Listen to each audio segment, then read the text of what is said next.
Hola, buenos días.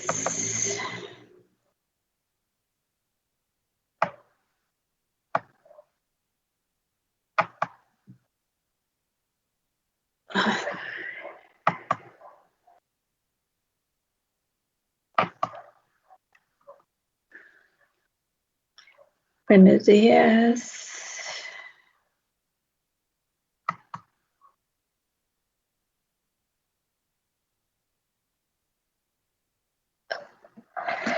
Buenos días, maestro. Hola, ¿cómo le va?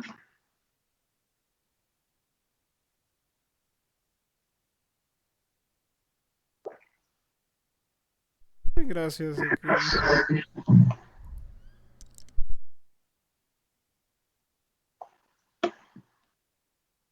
1, 2, 3, 4, 5. Tengo 5 equipos y esta es la última oportunidad que tienen para plantear las, las dudas, excepto al equipo de China. Los demás equipos no han querido, en la mayoría, y otros lo han podido.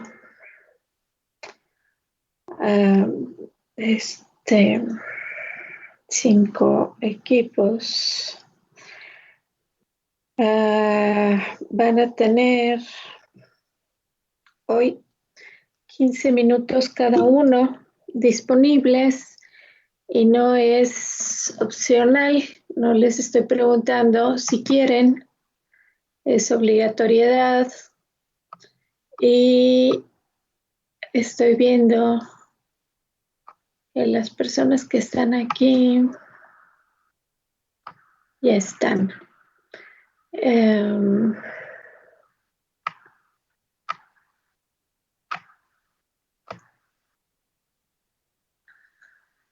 Vamos a empezar con el equipo de Carlos, Aldair, de Dania, Andrea y Fátima sobre el tema de la política. Por favor, compartan su guión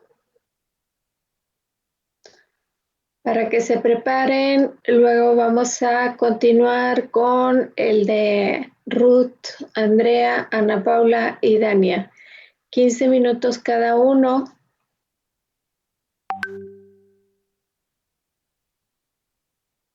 Después seguimos con el de Lucero, Ricardo, etcétera. Adelante, equipo de Andrea, Carlos.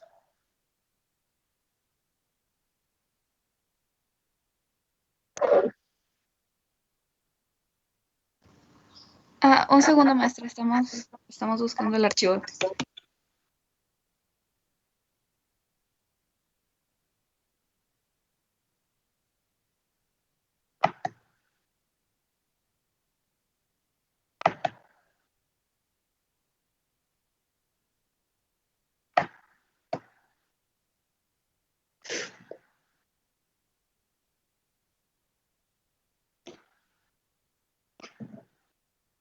Recuerden que tienen 15 minutos nada más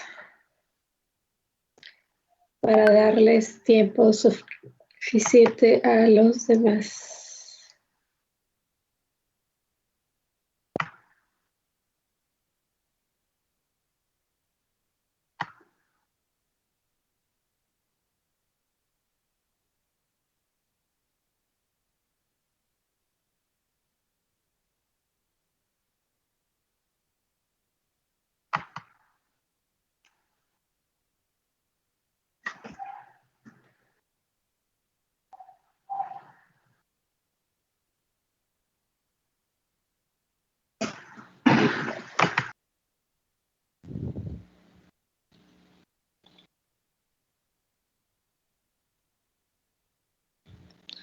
Profesora, queríamos preguntarle algo.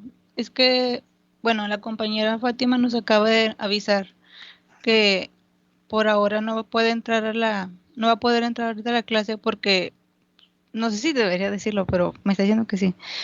Ok, me está diciendo que nos está contando que tuvo que irse a hacer una prueba de COVID con su familia y que por eso ahorita no puede llegar, que se nos está preguntando que si podemos pasar al último. No, Ok, déjeme reviso, tendrán, gracias. tendrán que hacerlo sin ella si ella no puede, pero sí es importante que reciban la asesoría.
Por favor, haga su pantalla, bueno, donde están las letras. Ahí en el Zoom es, bueno,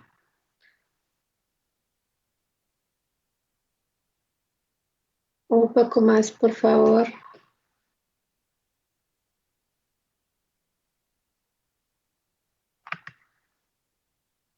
Ahí está bien.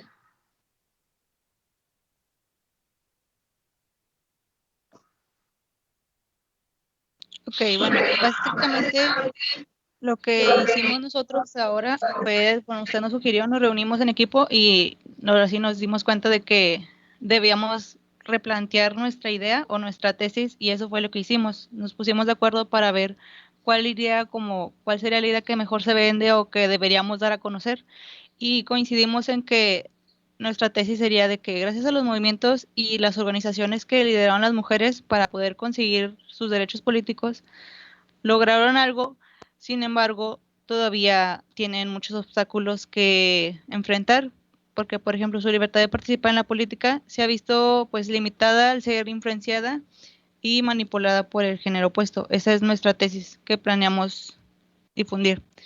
Y también queremos aclarar que, o sea, tenemos planeado difundir esta idea, pero no, sin embargo no estamos de acuerdo con que ocurra eso, por lo tanto debemos seguir luchando para ponerle fin. Y de igual decidimos dividir el tema igual en 4 partes para que sean explicados mejor.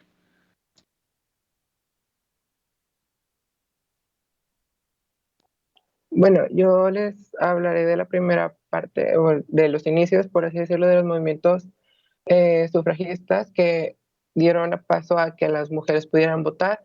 Primero nos enfocaríamos en los movimientos europeos, pues podríamos decir que el movimiento inglés fue uno muy importante, un factor que pudo empezar a los demás movimientos. Así también queríamos, siguiendo con la tesis que teníamos, queremos exponer la respuesta del género opuesto, o sea, del género masculino, también si hubo participación de esta en los mismos movimientos o en las mismas decisiones del voto femenino, su aceptación o rechazo y la lucha que obviamente las mujeres tuvieron en estos movimientos. Asimismo, queremos expresar o exponer la influencia que estos movimientos europeos tuvieron para los movimientos latinoamericanos, que a pesar de que muchos son no una misma, una misma temporalidad, unos empezaron después de otros empezaron antes que otros, o otros lograron sus objetivos después de otros, también fueron una gran influencia para los movimientos surgidos en México.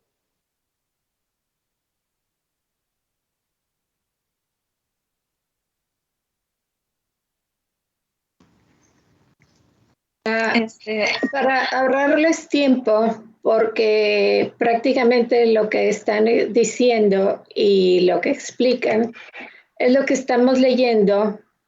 ¿Por qué no enfocan el punto fundamental de la mercadotecnia? ¿Cómo puedo yo, Carlos Aldair, vender? Yo soy el primero en presentar este tema y soy hombre y voy a hablar de las mujeres. ¿Cómo puedo lograr que los asistentes se queden ahí? Y así sucesivamente. O sea, de lo que ustedes plantean aquí y que están siguiendo mis sugerencias, lo veo. ¿Qué es lo atractivo? ¿Cuál sería el gancho para atraer al otro, principalmente mujeres, que todavía la gran masa femenina no está convencida o no cree en esto del movimiento? ¿Qué les parece si se van directo a eso? Porque leer lo mismo que estamos viendo no tiene sentido.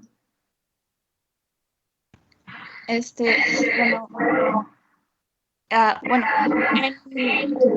yo considero que ahí una de las cosas que puede como que resultar atractivas es para nosotros hablar de forma como que más, no sé cuál sería exactamente la palabra, yo quiero decir cercana, pero por ejemplo los personajes, las mujeres que participan en todos estos sucesos, hay una que se llama Hermila Galindo y ella era muy joven cuando comenzó a involucrarse en la política, entonces yo considero, o al menos yo trataría de vender la idea a mi público de esta manera, que ella era mujer en esa época y era sumamente joven, como de unos 20, y ya estaba muy involucrada, y es la edad en la que rondamos todos nosotros, entonces sería como que ella en su situación aún así consiguió involucrarse y hacer valer su voz, entonces eso es como que una especie de inspiración para todos nosotros y nosotras, de que a pesar de que seamos jóvenes tenemos que estar involucrados en la política, que eso nos importe, y es por eso que tenemos que escuchar esta clase de temas.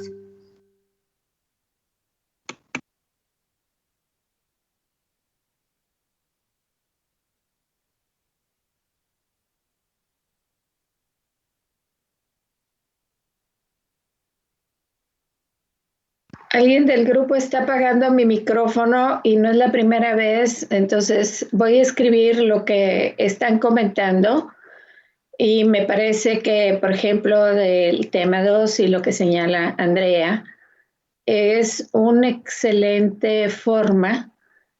Si Carlos habla de los primeros movimientos feministas en el mundo, es bueno señalar casos particulares y usted continuaría. Para el caso de México, estos movimientos se dieron en distintos lugares, pero destaca el caso y usted habla de Hermila. Adelante, por favor. Bueno, al menos en la tercera parte, en la que sigue, ya se propone exponer que la realidad de las mujeres es otra. Y yo ahí menos tengo la intención, o tenía pensado, pues de alguna manera ejemplificar las ideas, pues por medio de ejemplos ahí. Como por ejemplo de explicar cómo es la realidad, por ejemplo, de que no ocupan cargos políticos por esto y dar ejemplos, o son manipuladas por esto y dar ejemplos en base a eso, para que noten que en realidad está ocurriendo un problema.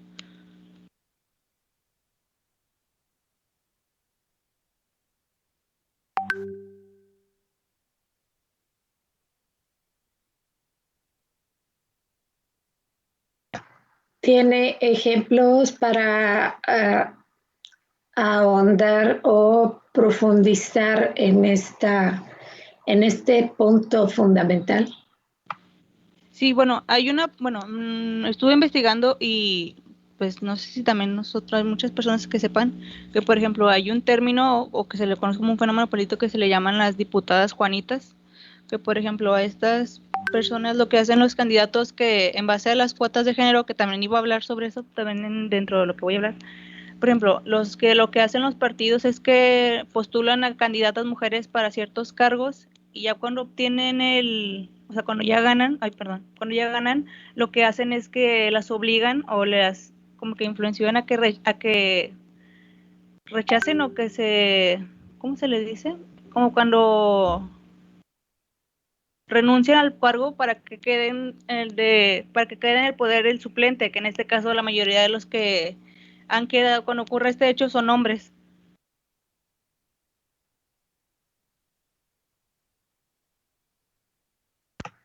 Gracias, compañera.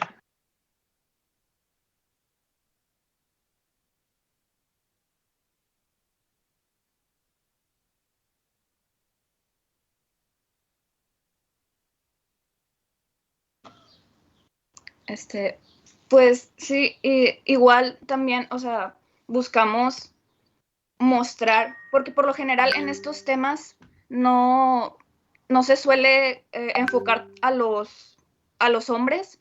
Sin embargo, hay algunos que sin duda como que pusieron, o sea, ayudaron a que se siguiera progresando en este sentido, y pues eso es como que muy progresista en todos los sentidos.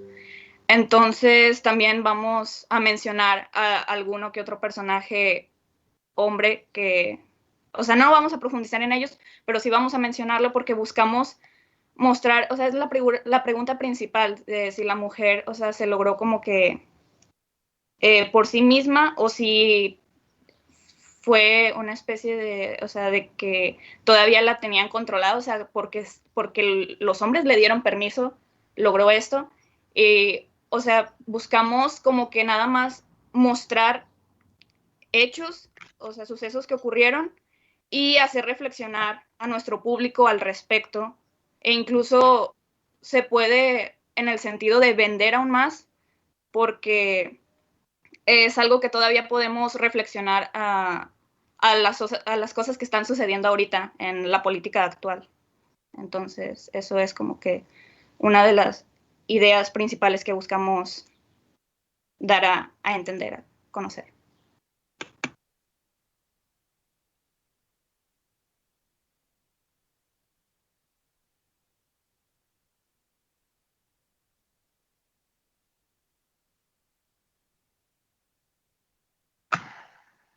No, en el último, en realidad lo que usted explicó, Andrea, no coincide con equipo. Vamos a ayudar a a este grupo. Por favor, el grupo necesita un apoyo diferente al que le puedo dar yo. Fíjense el esquema y váyase hasta el cuarto punto, Carlos, porque ese no lo abordaron. Fíjense, hablan de los primeros movimientos feministas en el siglo XVIII. Después hablan de el acceso de la mujer a la política a través y entonces aquí oficialmente, extraoficialmente, y ustedes son historiadores, hay movimientos previos, pero vamos a decir que oficialmente se reconoce la figura femenina en el ámbito político al darle el derecho al voto en 1953. A partir de ahí, ¿qué es lo que hacen las mujeres y qué es lo que destaca la acción de esta mujer, Herminia Galindo, en esas acciones?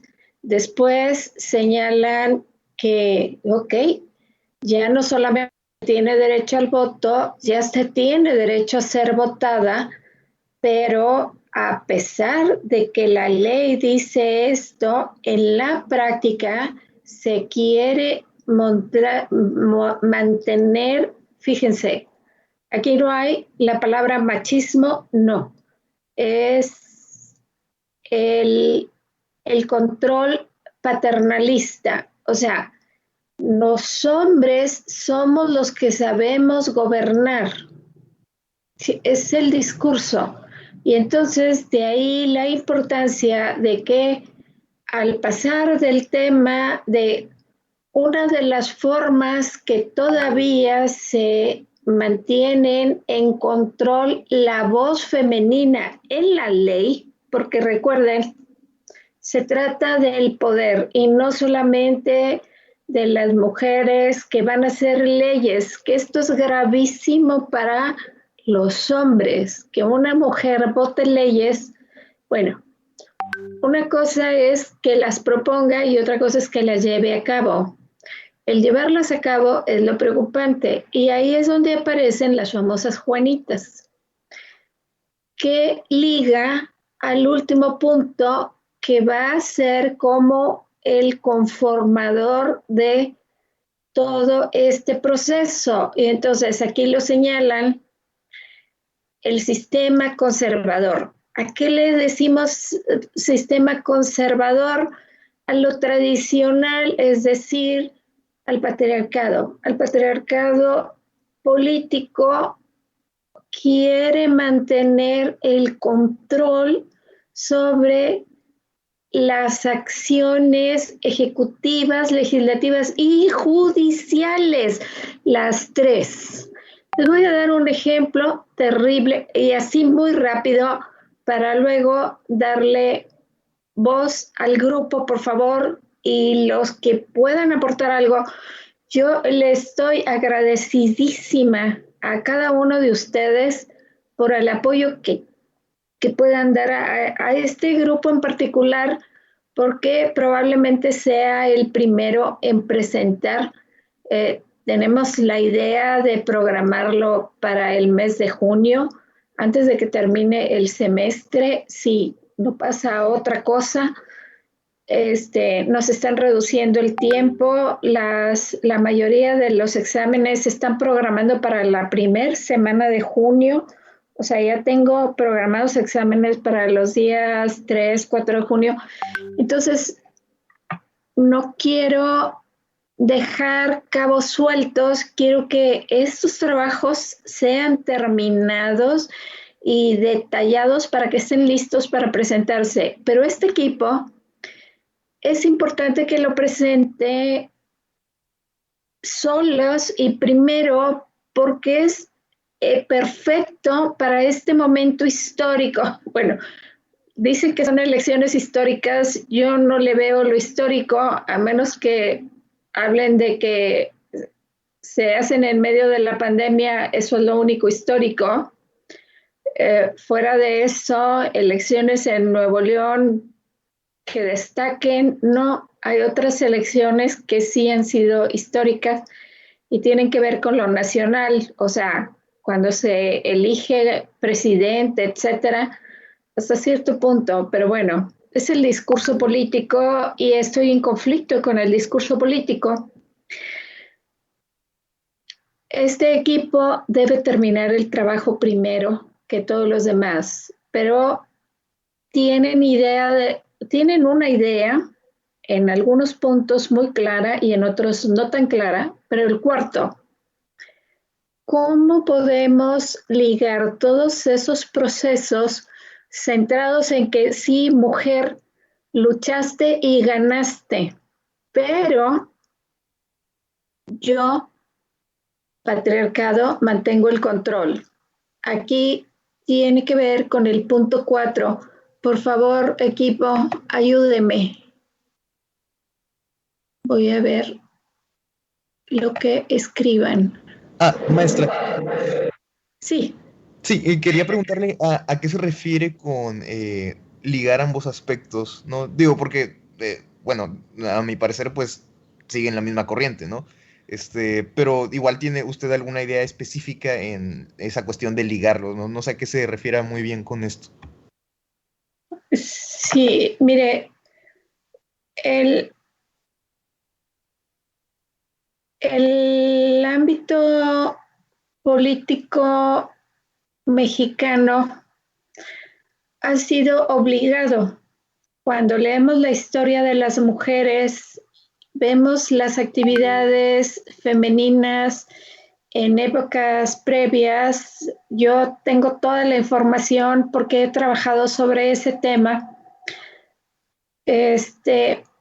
Tengo claro que, por ejemplo, para el caso europeo, fue una situación de estatus. Las mujeres que levantaron la voz tenían educación, tenían movilidad, o sea, no es el esquema mexicano de que las mujeres son como las carabinas cargadas y en un rincón. Ese formato, esa mentalidad patriarcal a la fecha se mantiene. A pesar del cacaraqueo de los movimientos feministas, sí, eso es lo menos. Hablando a niveles porcentuales de las mujeres mexicanas, ¿cuántas realmente logran esto? Estoy hablando que son menos del 10. Y ese menos del 10, en su mayoría, han tenido acceso porque los hombres, fíjese, y no hablo de las Juanitas, ese es otro concepto. La mayoría de los hombres han dado pie a esto, pero porque México se ha visto obligado por los movimientos extranjeros. Ese fue un trabajo que elaboró, un trabajo de investigación que se elaboró para el caso de Monterrey específicamente, y en específico para las empresas como la cervecería Cuauhtémoc, por ejemplo, se vieron obligadas a cambiar el esquema del trabajo femenino en sus espacios de trabajo porque querían coincidir con las políticas empresariales de otros países. ¿En dónde está la interacción del movimiento feminista y el esquema conservador en eso? En realidad, tú, mujer, estás ahí porque yo, hombre, necesito que estés para dar el panorama de que somos una nación progresista, bla, bla, bla. No sé si ya con eso le quedó claro, Emerson. Bueno, entonces, no sé si en este caso, para ligar ambos aspectos, se puede hablar en el caso de este equipo sobre pues, la existencia actual de estos movimientos o el desarrollo de estos movimientos que, como usted menciona, evidentemente que en las leyes se plasme que deban de cumplirse estos aspectos, pues en la práctica no implica que estos se cumplan. Entonces, igual este aspecto de los movimientos puede ser como un reflejo de la existencia de pues, estas fallas, ¿no? Precisamente existen o se dan porque en la práctica pues, estas leyes no se llevan a cabo. Entonces, digo, si se cumpliesen, pues no habría movimientos ya, o sea, ya no existirían, ni existirían asociaciones feministas, etcétera. Entonces, este puede ser, yo creo, esa conexión entre ambos aspectos, ¿no? No sé cómo ve usted. Sí, es una conexión, pero ¿cómo podemos probarla? Porque una cosa Maestra, es... Sí, sí. creo que una forma también, más que intentar probar eso, es situarse a lo mejor un tiempo antes, porque ahora hay una ley que dice 50-50, pero antes de que existiese esa ley, ¿cómo era esa proporción de decir, ok, tú me dices que las mujeres pueden candidatearse, hacer lo que quieran, pero ahorita si vemos, no sé, por decir hace 10 años, pero ahorita en 2010 vemos que en realidad solo hay un 90% de hombres como candidatos y un 10% de mujeres.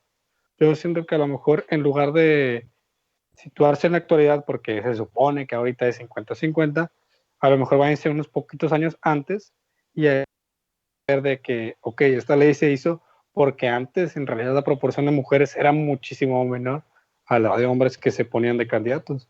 Y también podrían poner como en puestos de poder, si se van a concentrar más en México, como en puestos de poder ya no han habido o han habido pocas mujeres en puestos importantes, no sé, por decir, gobernadora de Nuevo León, o a lo mejor una alcaldesa que ahorita, por ejemplo, está Clara Luz, ya que, pero antes a lo mejor no había, o sea, desconozco, la verdad, por eso doy como que esa sugerencia.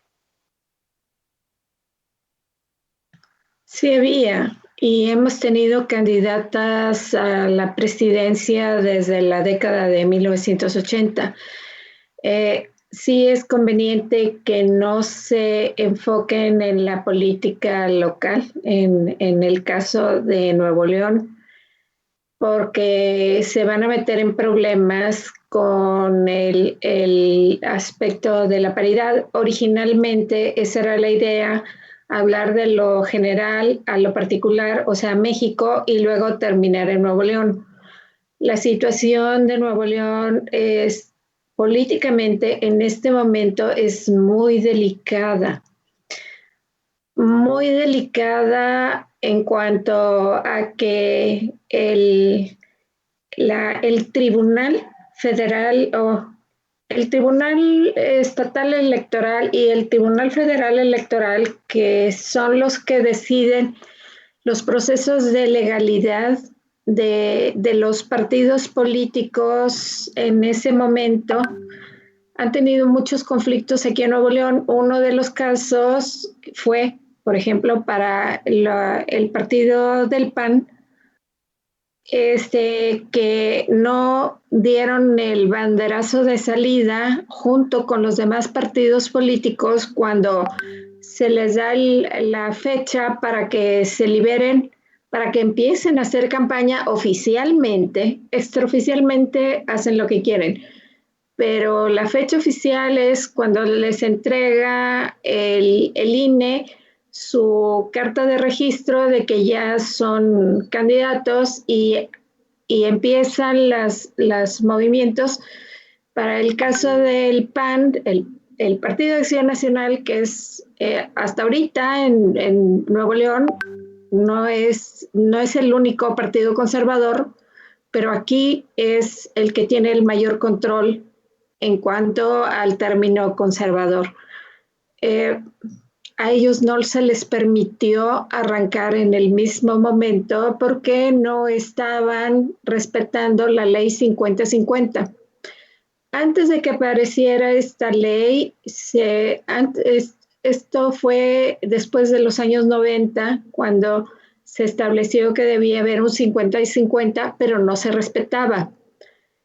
Después el INE cambió los esquemas legales a través del Tribunal Federal Electoral y ya quedó el concepto de paridad, pero ahora lo ponen en práctica.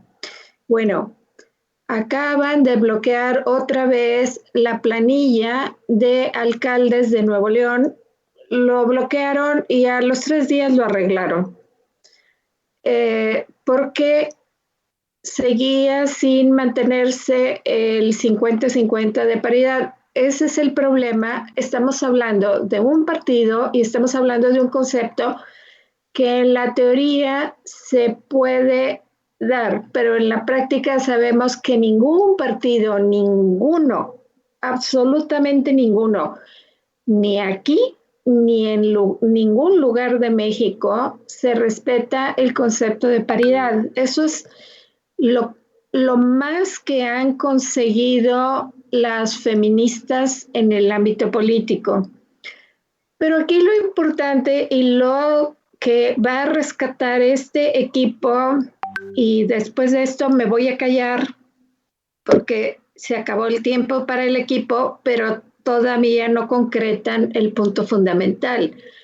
¿Cuál es la realidad de la política femenina mexicana? Entonces, sí, vamos a hablar de más de partidos conservadores, vamos a hablar de una sociedad conservadora.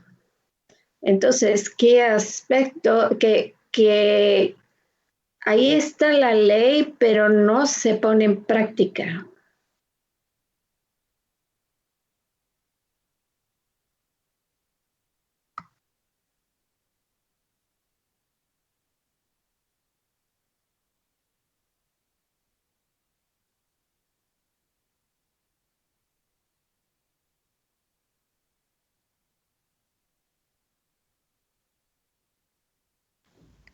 Sí, está bien, entiendo, profe.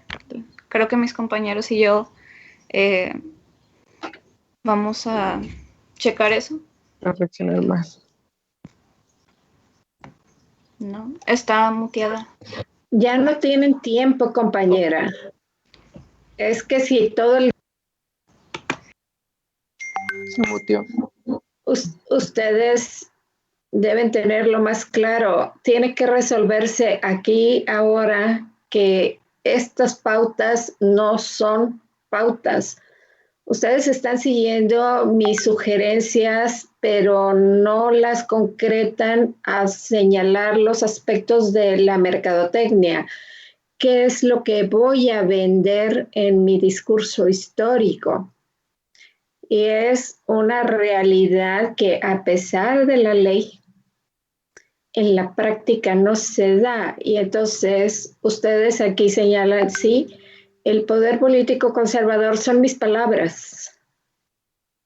Pero ¿cuál es el significado? Emerson lo preguntó y yo creo que lo expliqué. Y señalo la importancia de no enfocarse en Nuevo León, aunque las elecciones son en Nuevo León, hablar de esto a nivel videoconferencias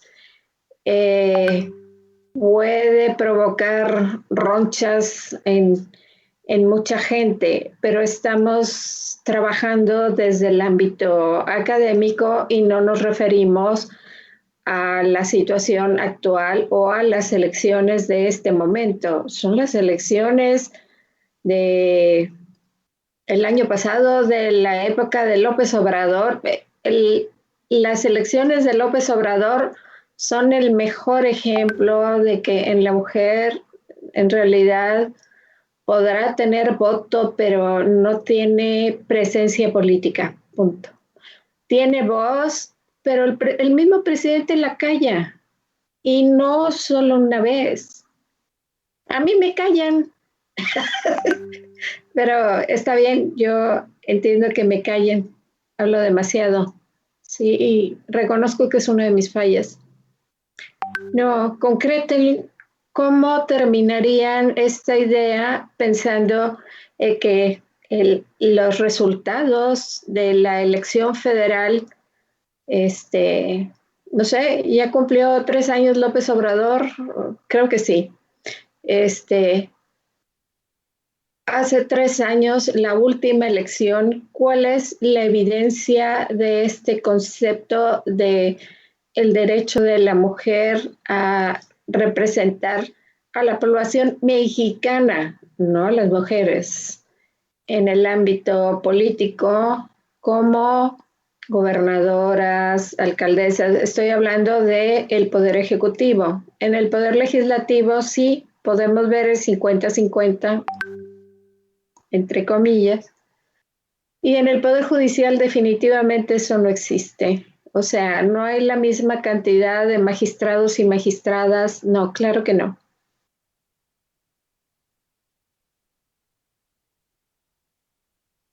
Grupo, ayúdela, por favor. Entonces, maestra, en este caso consistiría en presentar esta información, presentar cifras sobre esta falta de paridad en el estado actual de la nación. Le decía que la paridad es un número, es algo que está en la ley, pero lo que queremos rescatar es que a pesar de la ley, en la práctica no se lleva a cabo porque, y no sé qué se pudiera obtener para mostrar, ¿no? Somos científicos, hay que mostrar las evidencias de que en realidad la mujer no ha llegado a tanto en su acceso al poder político. ¿De qué manera se le ocurre al grupo que se podía mostrar esto? Ah, ok, entonces no se refiere tanto usted, maestra, a cifras, sino más bien como a tal vez alguna situación que pueda servir como ejemplo en la que pues, la opinión de la mujer no haya sido tan tomada en cuenta en estos aspectos, ¿no? Esa podría ser un ejemplo adecuado, ¿no? Sí. Pues sí, entonces yo creo que sería nada más de que el equipo indague, ¿no? Para buscar algún caso de este tipo y ya que con ese puedan complementar aquí el tema, ¿no? Gracias, Emerson. Creo que me acaba de dar una línea para que este equipo enfatice lo que estoy pensando. Había pensado que en las estadísticas de leyes votadas en el Senado y en el Congreso, cuántas, cuántas son las propuestas de ley dadas por las mujeres y de esas cuántas han sido aceptadas, votadas a favor. Pero en realidad eso no mostraría que, que no se la escucha, porque no sabemos si detrás de ellas o que ellas sean algunas Juanitas. Ese otro concepto, la Juanita es la que aparece en la boleta de votos y cuando la eligen deja a su suplente. Es decir, hay un poder tras el trono y cuando ya se vota por esta Juanita, pero cuando toma el cargo se ausenta por X razón y toma el cargo su suplente y está en su derecho. En realidad, en el Senado lo que sucede es que yo, que soy senadora por tal partido, el partido me dice que presente el partido. La mayoría lo hace así. En todos los partidos siguen las pautas del partido político que representan. Si lo rechazan, que ha habido casos de hombres y mujeres, el partido los desafuera y entonces aparecen como independientes, pero ya tienen el cargo, pero están quemados. Ya saben que en la política se usa la palabra chaquetear, o sea, te quitaste la chaqueta de este partido y te fuiste con el bando contrario, o sea, si eras del PRI y votaste por una. Dejen de apagarme el micrófono. Yo sé que es aquí porque no me sucede en ningún otro grupo. Bien, aquí lo dejo. No sé, miren, ya les di mi apoyo. Emerson clarificó las incongruencias de mi discurso. José Ricardo les apoyó. En realidad, ya no sé qué hacer, pero es la última oportunidad de concretar este trabajo y se nos llevó más tiempo. Vamos a darle espacio al otro equipo, por favor. TikTok.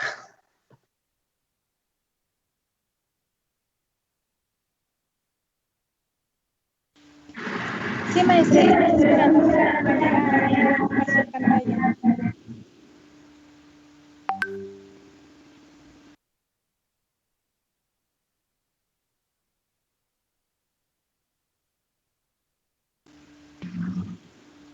Ok. Bueno, nuestra tesis es demostrar la historicidad y el uso tanto de la ideología como del contexto histórico en la época, al no ser solamente una representación imaginaria de los sucesos ocurridos en el año 1830, sino de verificar el uso de recursos existentes del contexto histórico y los fundamentos de la sociedad francesa de la época, y sobre cómo estos se ven reflejados en la misma pintura a través de la ideología y pensamientos, todo esto haciendo uso de las ramas de estudios que son la historia del arte e historia contemporánea.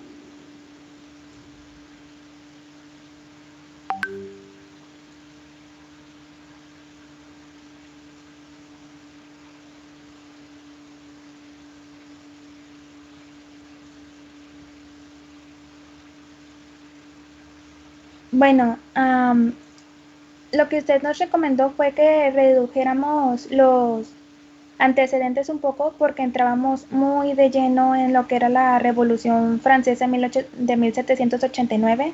Abarcábamos mucho, entonces lo dejamos en aspectos más generales. Al igual que en la Casa Borbón, nos extendíamos demasiado y tratamos de reducirlo lo más posible.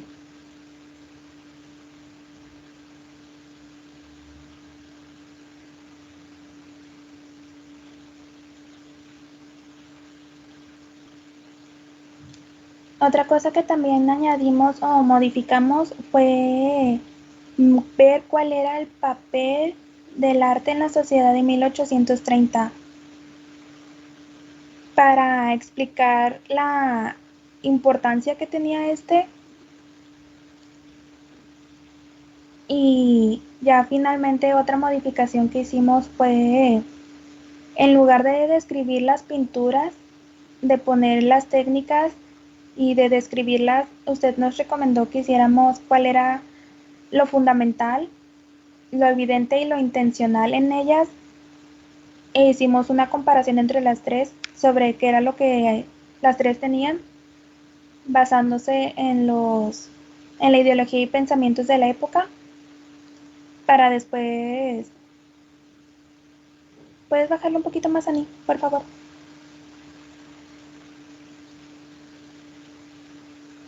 Para después mencionar qué era lo que tenían todas en común.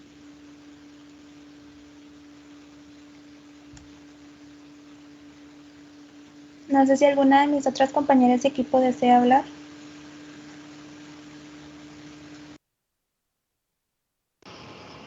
Bueno, principalmente el cambio que se hizo aquí del arte en la sociedad francesa en 1830 fue porque, pues pensando como usted nos había recomendado en el público al que le queremos presentar el trabajo, bueno, no el trabajo, el evento, le habíamos comentado desde el principio que era en el CEDAR, Alfonso Reyes, es un instituto de educación artística, más que nada para dar como un contexto histórico, más allá de el análisis visual que se hace en una de las materias de la institución. Y esta parte del arte en la sociedad francesa es precisamente porque queremos explicar cómo precisamente es la libertad guiando al pueblo, que es pues la pieza que más relevancia tiene, cómo refleja lo que estaba pasando en la sociedad. Como mencionó Ángela al principio, no es algo que el autor se haya inventado o que haya imaginado para poder realizar su obra, sino es algo que estaba pasando y fue su manera como de aportar a la causa, el plasmarlo, porque pues era una persona muy influyente. Entonces básicamente eso, de cómo el arte de la época representa lo que estaba pasando en ese momento.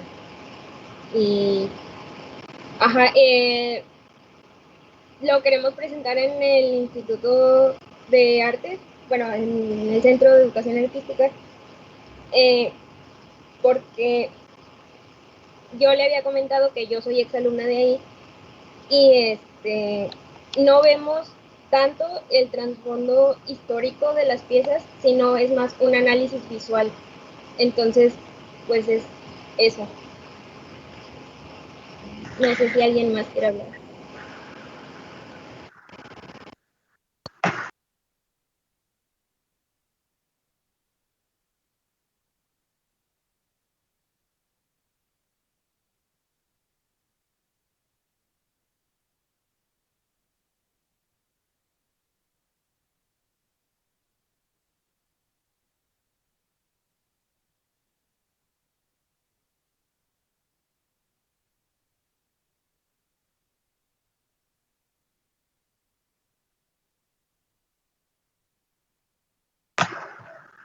¿Están leyendo lo que escribo en los comentarios?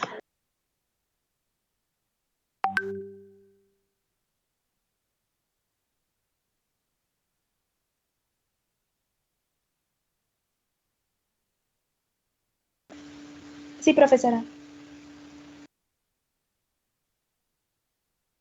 En realidad no tienen discurso de venta. Lo que Ana Paula señala en 3 ocasiones es algo que sabíamos desde el inicio. Estoy vieja, pero recuerdo muy bien.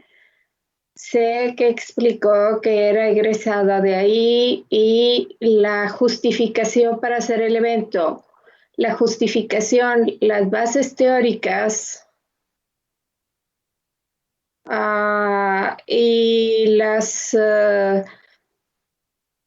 y el contexto son sus justificaciones para mostrar el valor de este trabajo, pero no es el punto de venta. O sea, no, ¿cómo voy a vender mi discurso de la representación de la libertad a través de la pintura? Contexto histórico. Entonces, lo fundamental o el punto clave, lo que le señalo que va a interesar al espectador, no es que mi espectador sea alguien de su institución previa, sino que ya les avisé, creí que esto había quedado claro. Es evidente que usted no escuchó o lo pasó por alto. No puede pasarlo por alto. Probablemente sea virtual porque lo único que va a ser híbrido van a ser las clases. Los eventos van a seguir manteniendo su virtualidad porque las características de las actividades solamente son aceptables en eventos donde hay dinero de por medio, que son los comerciales, como los de los Rayados. Ayer de nuevo se hizo aquí una crisis vial porque vivo a 3 cuadras del Estadio Rayados, aquí en el Rancho de Guadalupe. Y ayer esto era el caos. Y por eso me di cuenta de que son mentiras eso de que están aceptando un 30% de la capacidad. No es cierto. La cantidad de personas que vi a pie y en automóviles eran muchas más que pensar en un 30 o en incluso en un 50%. No fue la masa de, por ejemplo, los clásicos, que aquí se convierte en un infierno, es un caos, todas las colonias estas, incluso cierran las avenidas. Ayer no las cerraron, pero había mares de gente caminando al estadio.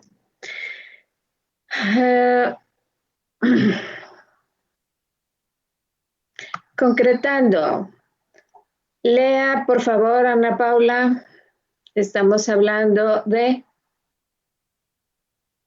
la sociedad francesa. No requieren antecedentes de la Revolución Francesa del siglo previo. Estamos en las guerras liberales, donde se va Bonaparte y regresan los reyes. Sí, están los Borbones, pero sigue habiendo crisis. Los nombres no son tan importantes como las leyes. Vea usted el reflejo que produce la ley en la sociedad. Si a mí, ciudadano mexicano, me dice el gobierno federal, porque estamos hablando de el rey, o el presidente, o el emperador Bonaparte, el que sea. Si a mí me dice, habías tenido estos derechos después de la Revolución Francesa y con el Código Napoleónico, pero ahora estoy decidiendo esta ley. No hacen falta los nombres porque no tenemos todo el panorama, pero no nos interesa. Ustedes tienen un problema, la libertad. Están enfocados en la representación que tiene la sociedad francesa de la libertad. Ese es su punto de inicio y su punto de venta.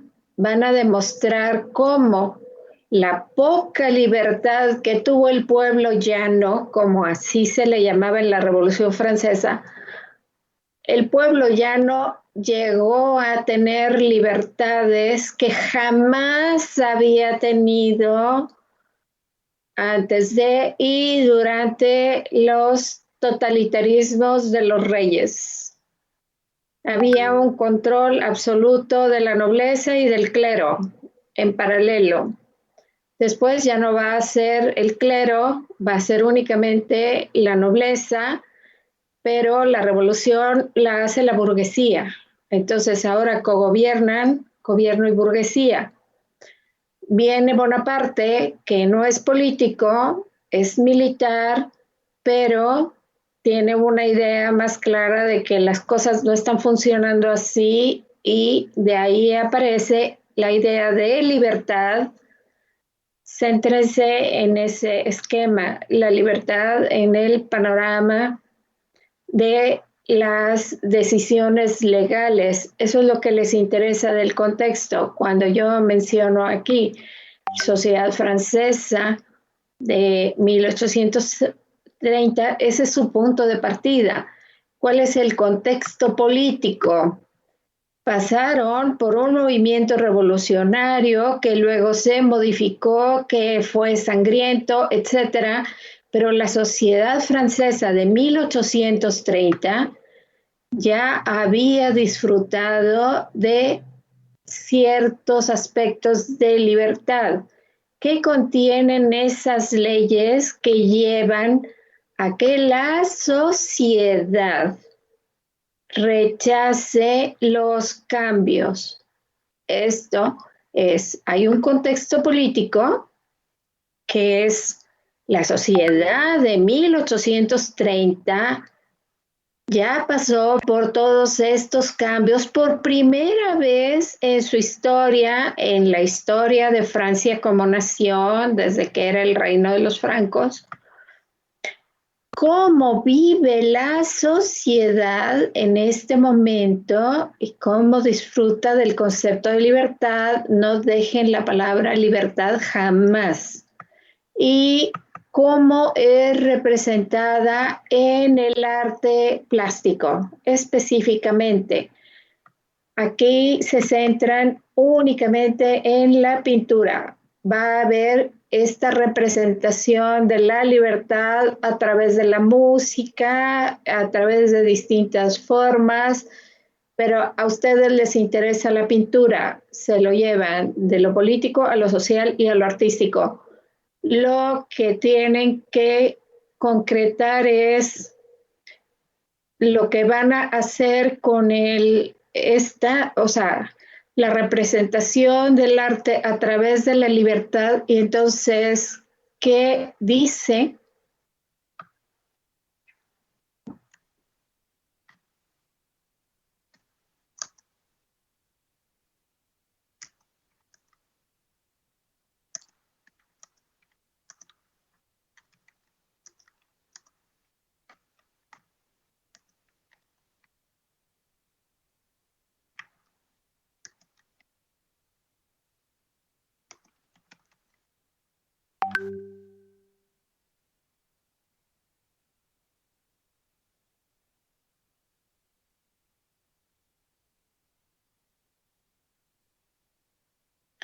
¿Podrán desarrollar el tema bajo estos esquemas? Por favor. Sí, maestra. De acuerdo. Continuamos con el equipo que sigue.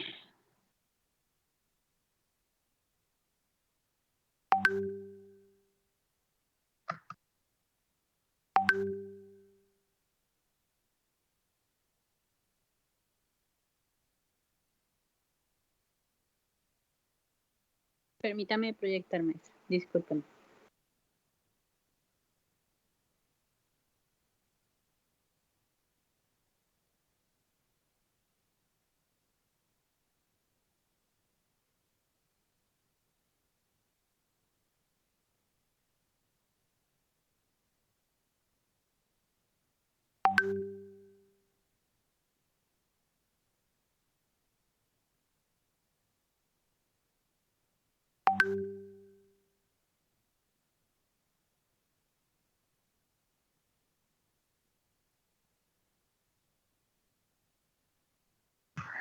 Si se centran en los puntos centrales de la mercadotecnia, lo podemos hacer más rápido. Por favor. Sí, maestra. Pues, Lucero, ¿lo puedes dar a la siguiente para que pues, la maestra pueda ver el cuerpo del... También incluimos ahí las pautas que estamos tomando y las tesis, pero pues vamos rápido con lo de vender. Pues primeramente, maestra... sí, déjeme, por favor, déjeme leer, porque todo lo demás es discurso, déjeme leer las pautas, si quiere explicarlas así rápidamente. Pues sí, más que nada, bueno, ahí va a estar los nombres, pero es el orden que llevamos.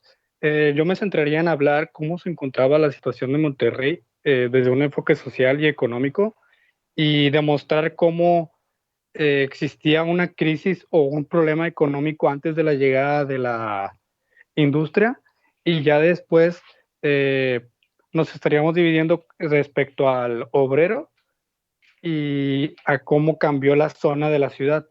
Lucero propondría o Lucero demostraría cómo hubo un cambio en la industria del obrero dentro de él, de tanto para bien como para mal, o sea, hablar de que había accidentes, no había accidentes, qué beneficios le trajo al obrero trabajar en la fábrica, bueno, es que beneficios lo resume, cómo antes, y esto también yo lo voy a mencionar, como antes había trabajadores que tenían un sueldo malo o condiciones malas porque el patrón no se hacía cargo, pero con la llegada de la fábrica, dentro de ella había un cuidado o habían esos beneficios.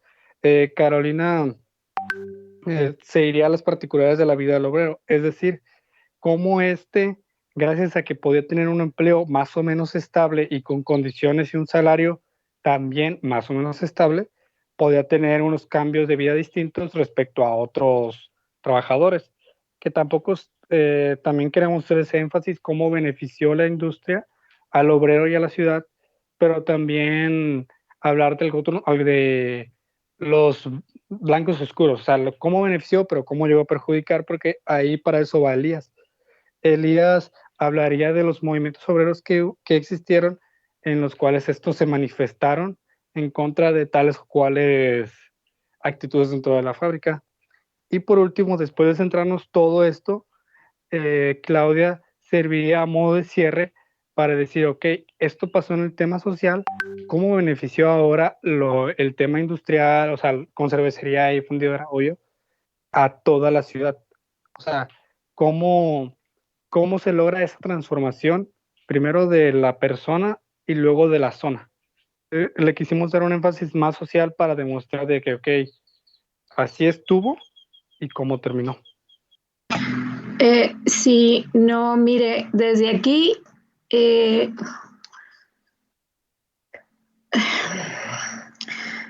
es que saltan temas. Miren, entiendo que su intención, de acuerdo al mismo título, es recuperar la importancia que tuvo para la calidad de vida del obrero regimontano, la creación y las características. O sea, las empresas se pueden instalar, pero de eso a que el obrero se beneficie, hay una gran diferencia. La importancia de estas empresas es su política hacia el obrero.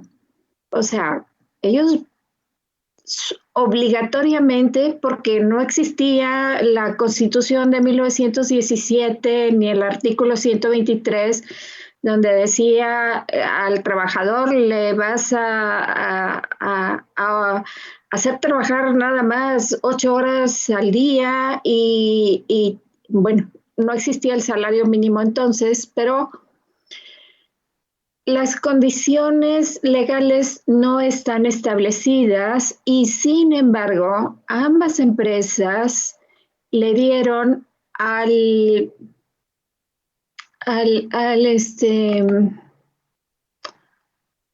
es que sí, Elías quiere levantar la mano. Es que tengo que quitar el chat para poder leer porque lo veo en la pantalla mini. Por favor, utilicen el audio, interrúmpanme, a mí no me molesta eso. Elías, sí. Sí, sobre eso, maestra. Es que lo que en ese caso nos vamos a basar, bueno, sí había ciertos antecedentes legales como la ley de accidentes, y ciertas declaratorias que hace Bernardo Reyes, pero sobre todo, más que en las cuestiones legales, nos vamos a basar en los contratos. Ahí es donde se establecen las cláusulas, los tiempos, y ahí es donde está la mayoría del descontento en los contratos y que muchas de las cosas que se estipulaban a veces no se cumplían.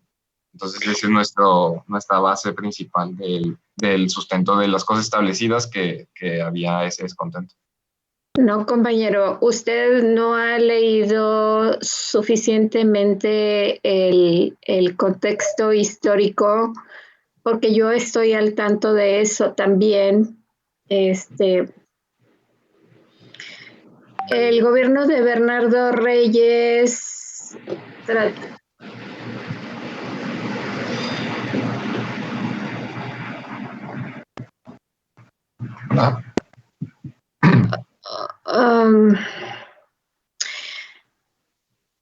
en realidad apoyaba a las empresas. Esa fue la pauta del gobierno reyista y fue la pauta del gobierno de Porfirio Díaz.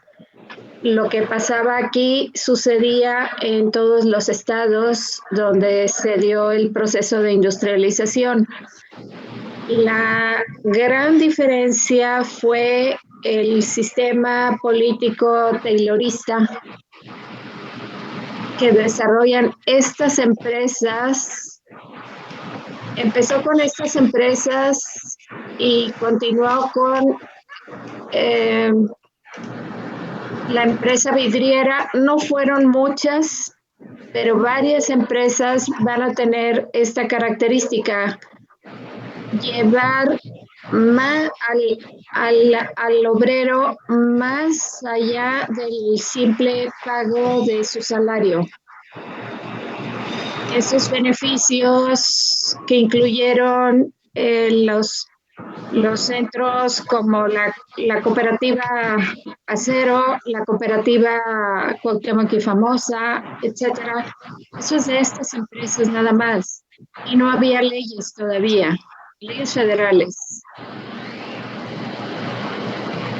Sí, claro. Sobre las leyes federales, sí, evidentemente no, y las estatales pues sean muy pocas. Pero es que precisamente eso lo vamos a aprovechar, maestra, para guiar. O sea, esta es la base en la cual esta presión social va a llevar a que después los políticos hagan estas leyes, como por ejemplo la ley del salario mínimo llegaría después de la revolución, pero en base tiene, creo que una manifestación en la cementera.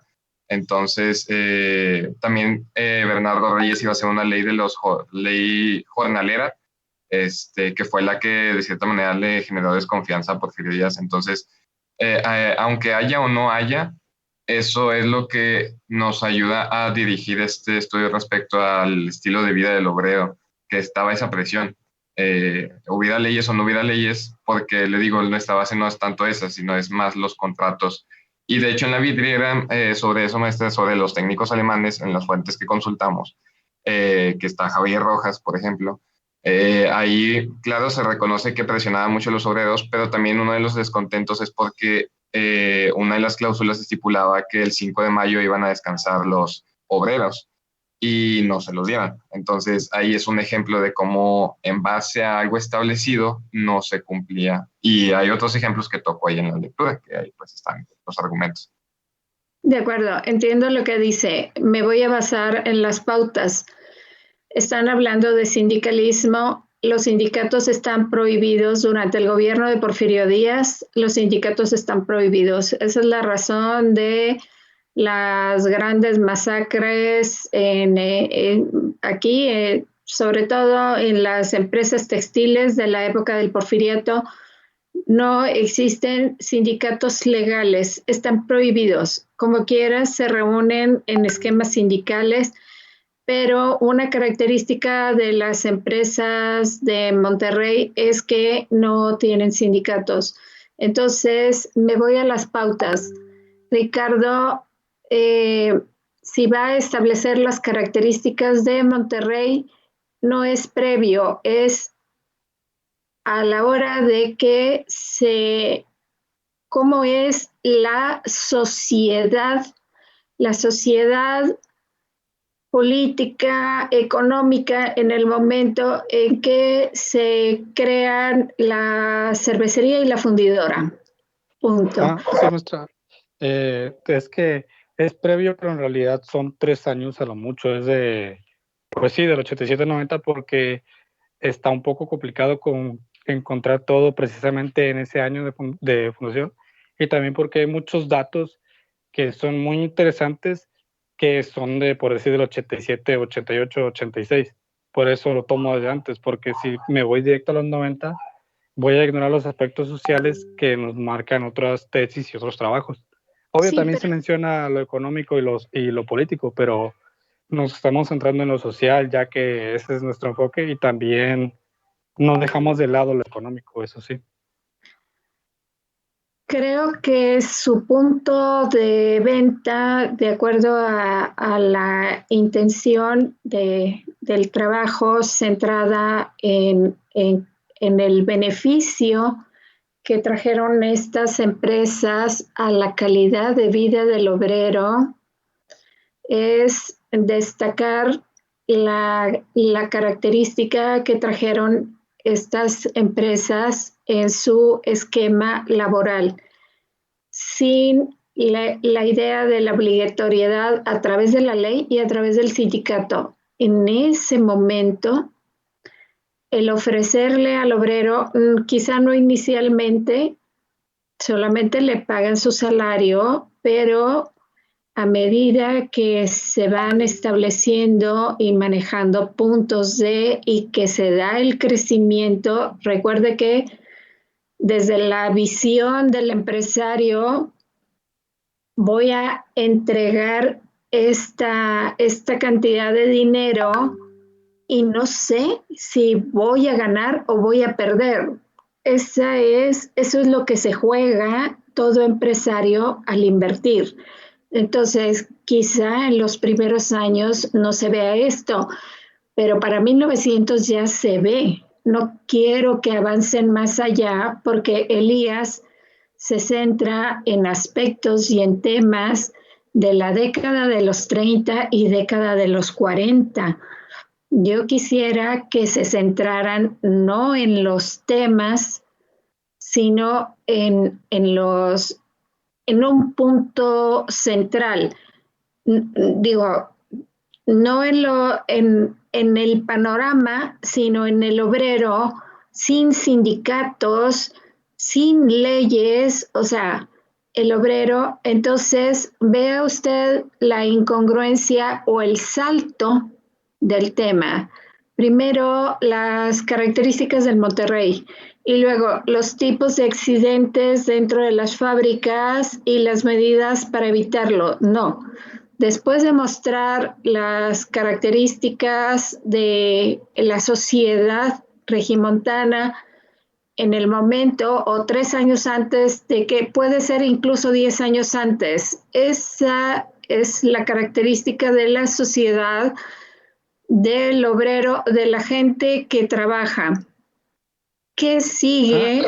Es que, perdone, eso sí también se menciona, maestra. De hecho, se abarca los La presencia de escuelas, de 55 escuelas, por ejemplo, la poca presencia de ferias por la falta de prácticamente economía, el cierre de mercado, los trabajadores que había incluso en la zona. Se habla brevemente porque tampoco puedo excederme tanto de, por ejemplo, los trabajadores que había en la sociedad y cómo algunos tenían salarios muy míseros. O sea, sí hablamos de sociedad, pero lo estoy resumiendo para, pues, no extenderme tanto en este momento.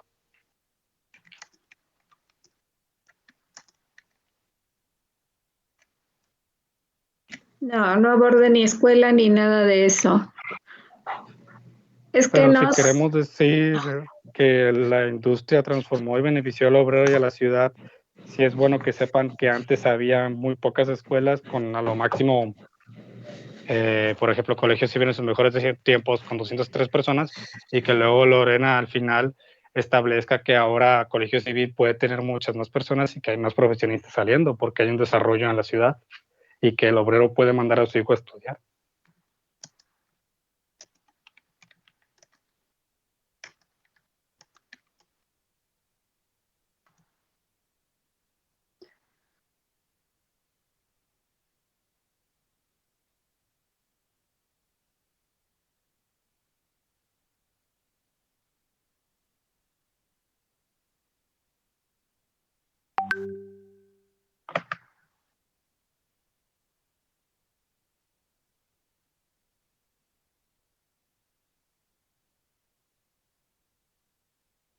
Sí, Lucero. Sí, maestra. Sí, le quería comentar. Lo que me refería a usted de que no mencionáramos sindicatos o lo que eran leyes así demás, lo que quería comentar es que la temporalidad que estamos tomando es cuando ya el obrero ya se le benefician estas acciones por parte del cambio en la Constitución de 1917 y la ley de trabajo. Como tal, la ley federal del trabajo los benefició para que todos ellos pudieran tener lo que estamos abordando en la exposición, ¿verdad? Pero lo que queremos recalcar con lo que es toda la información es como tal la vida del obrero, como está establecido en el tema, y también es que me escucho doble, perdón, por eso me confundo cuando hablo. Y también lo que queríamos abordar es el beneficio que les trajo que la empresa ya se preocupara por ellos como tal, como personas, no como un número más. Y también ya con lo que esto trajo para sus familias y asimismo ya el cómo el gobierno también se benefició con el que ya no hubiera muertes o lesiones o algo parecido, porque estuvo muy en alto el auge de lesiones en lo que era la fábrica, pero lo que sí es lo que queremos mencionar es que esa vida que tuvieron, vaya, la manera en la que vivieron y cómo al final terminaron ya su estancia en el trabajo, y cuando ya por decirlo, jubilarse, pero no literal, pero así es lo que queremos mencionar.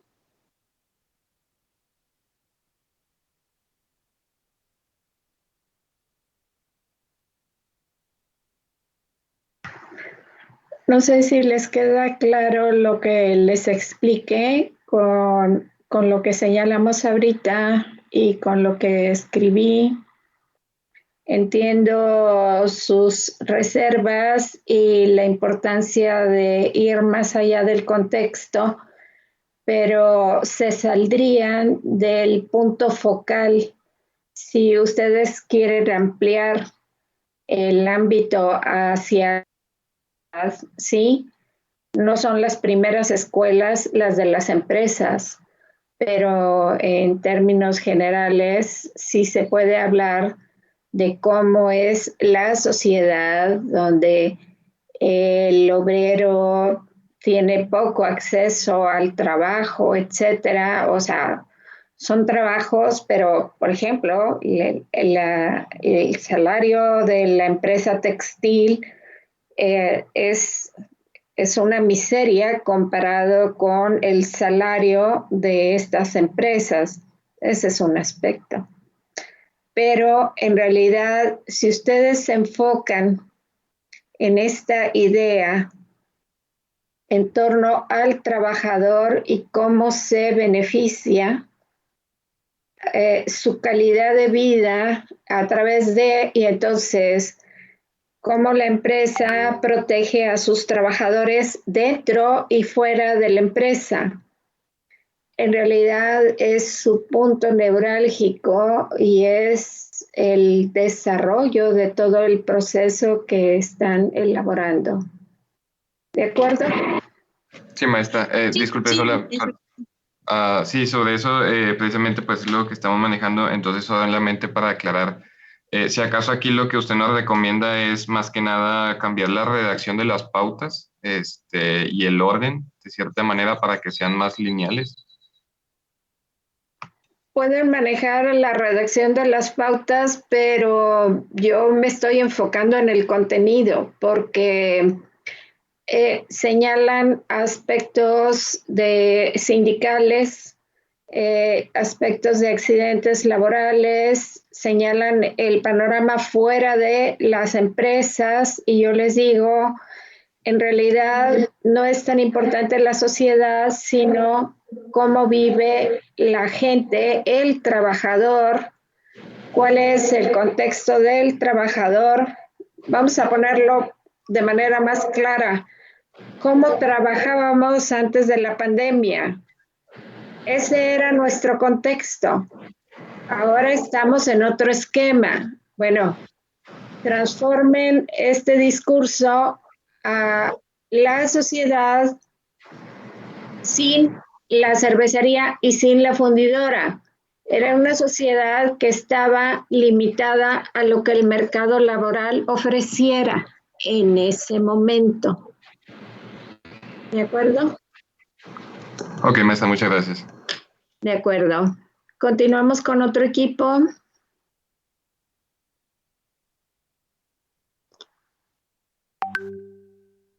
Ya vamos, maestra.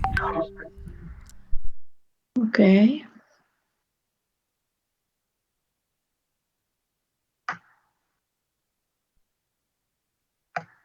Bien, ahí debería estarse viendo, ¿no? Sí, compañero, se ve.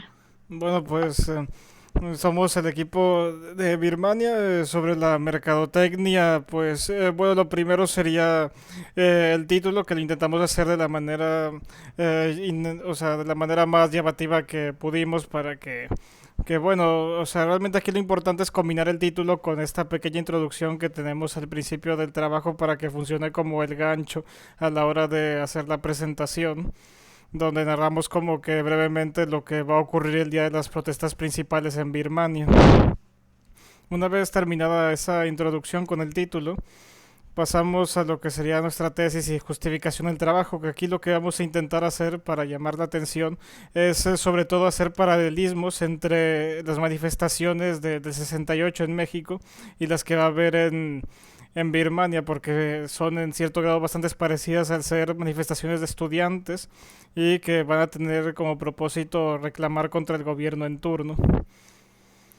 También la vamos a intentar comparar con otros movimientos estudiantiles de la época, como los de Francia y también de Chile, que son también relativamente parecidos.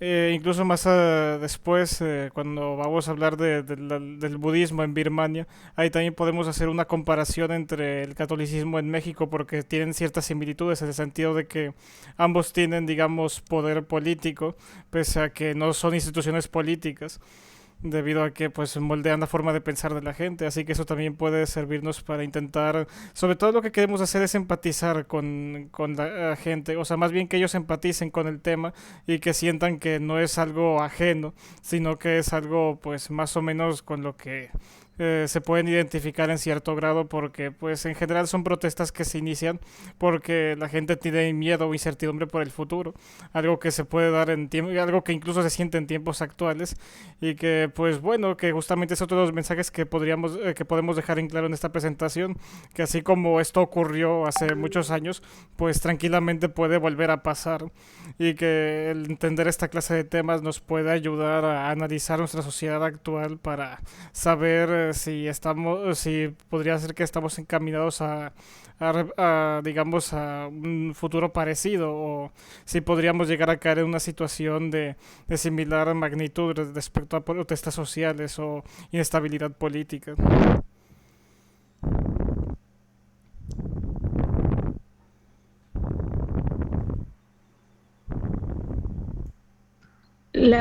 El comentario de Liberato sobre el nacionalismo religioso, hay un contraste al utilizar nacionalismo y religioso.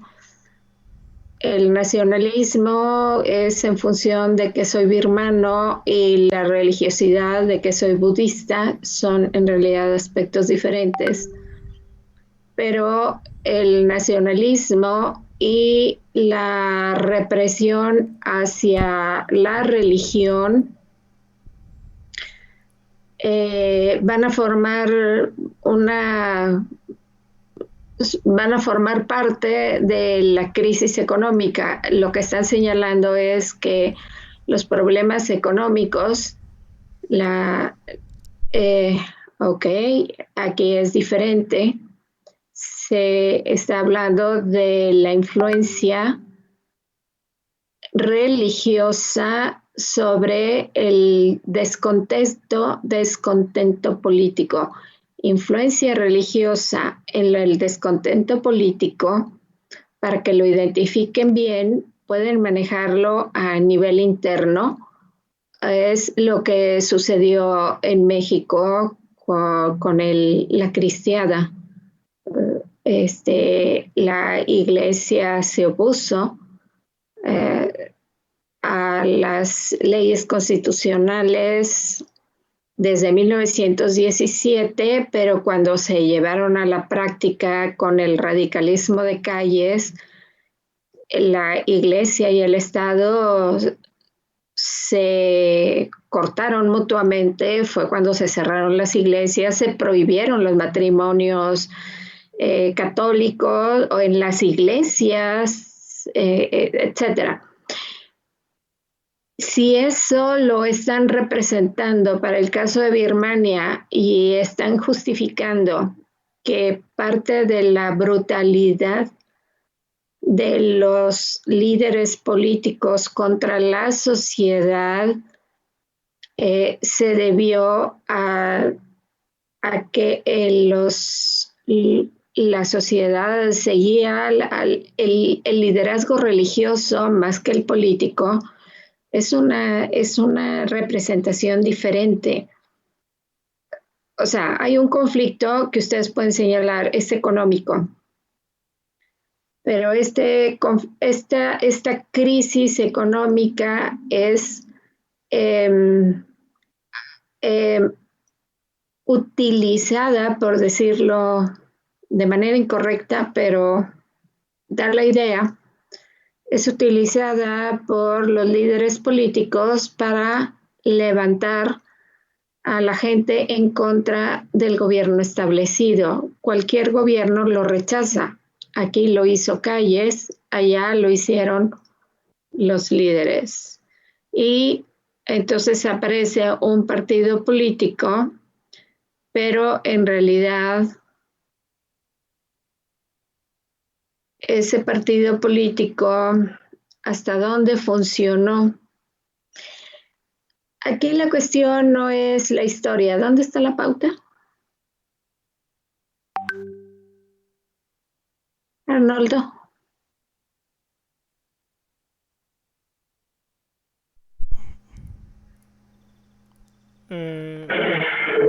Pues intentamos aplicar, digamos, las diversas correcciones y tal al trabajo en general. Sí, pero ¿dónde está la pauta? O sea, ¿qué se presenta primero, qué luego, qué después? Lo que hemos visto en los otros trabajos. ¿Cuáles son las pautas? Bueno, pues vamos a empezar con la tesis y la justificación. De ahí pasamos a unos datos que son de deporte geográfico y temporal sobre Birmania en este periodo histórico. De ahí pasamos brevemente a la economía que va a desatar la crisis, la situación religiosa, que va a ser sobre todo más bien, o sea, es la situación religiosa, pero en buena parte es la ideología que va a levantar las protestas. Y de ahí ya nos pasamos a cómo estas van a iniciar de poco en poco, se van a ir escalando y luego al final pues ya las protestas más masivas y las protestas más masivas, las posteriores y las conclusiones.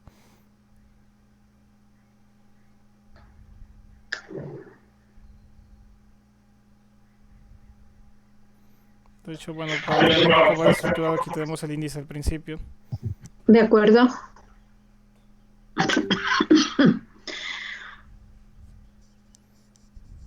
Bien, estoy leyendo, por favor no mueva esa hoja.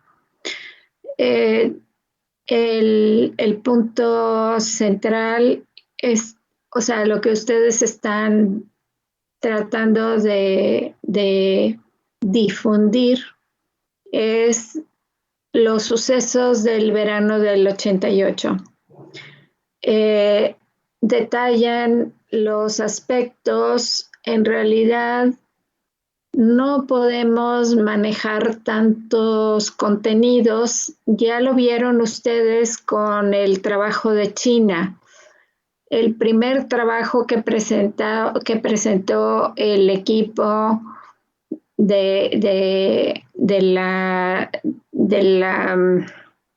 el segundo salto adelante detallaba el panorama de China y luego hablaba de el plan quinquenal, o sea, era mucha información con detalles, pelos y señales, etcétera. Pero piensen ustedes, están trabajando del tema de Birmania, que para nosotros China puede tener sentido porque es una nación que, o sea, todo el mundo sabemos que existe.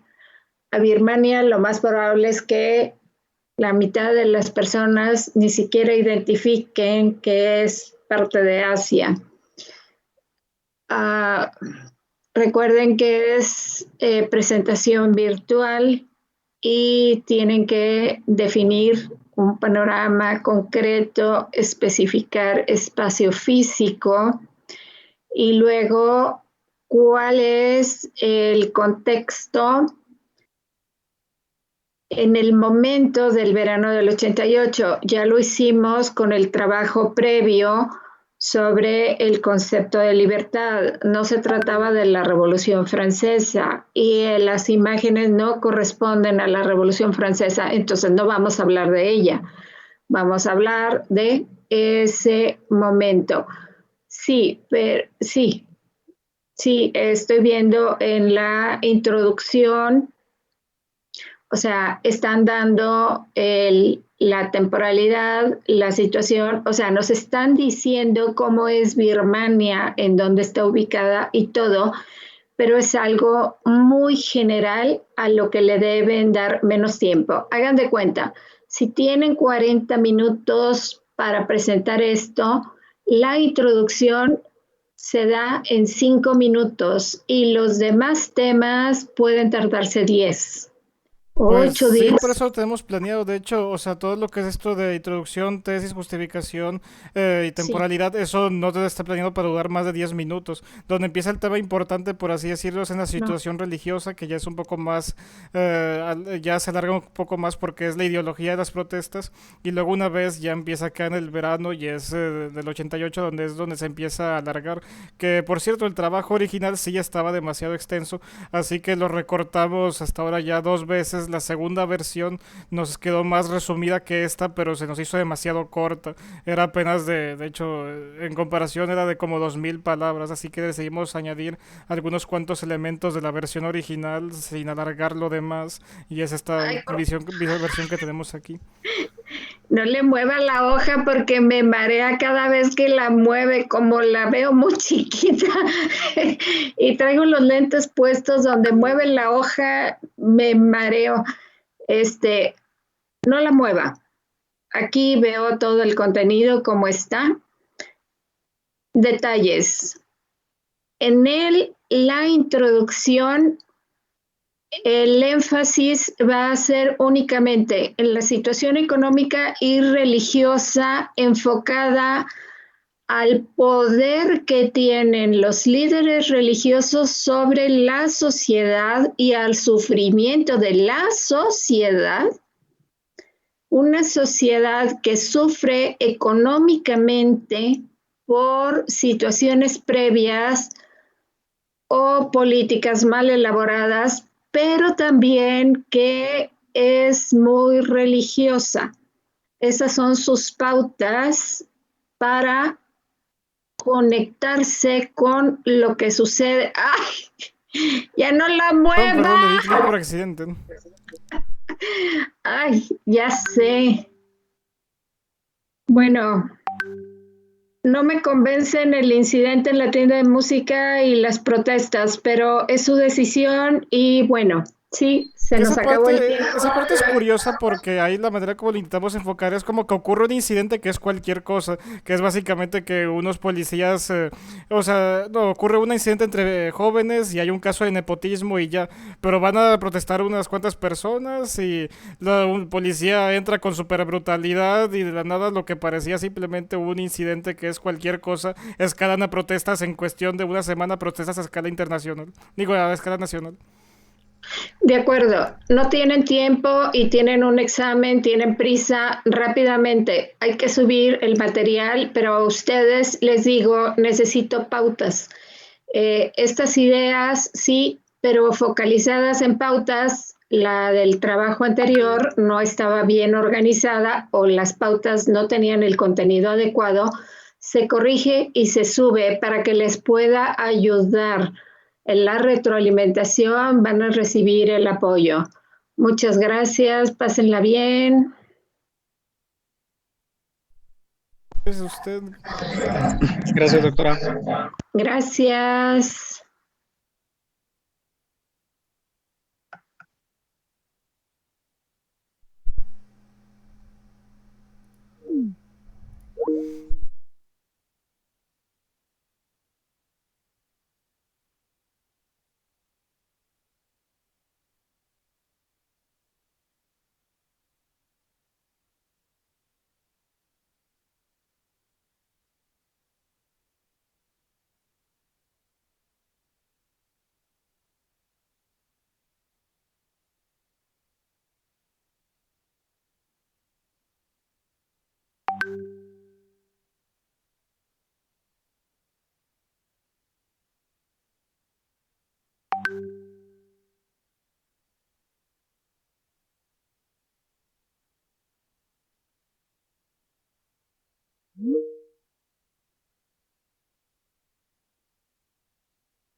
¿Qué tal, clase? Buenos días. ¿Cómo están? Buenos días, profe. Bien, ¿y usted, profe? ¿Qué tal?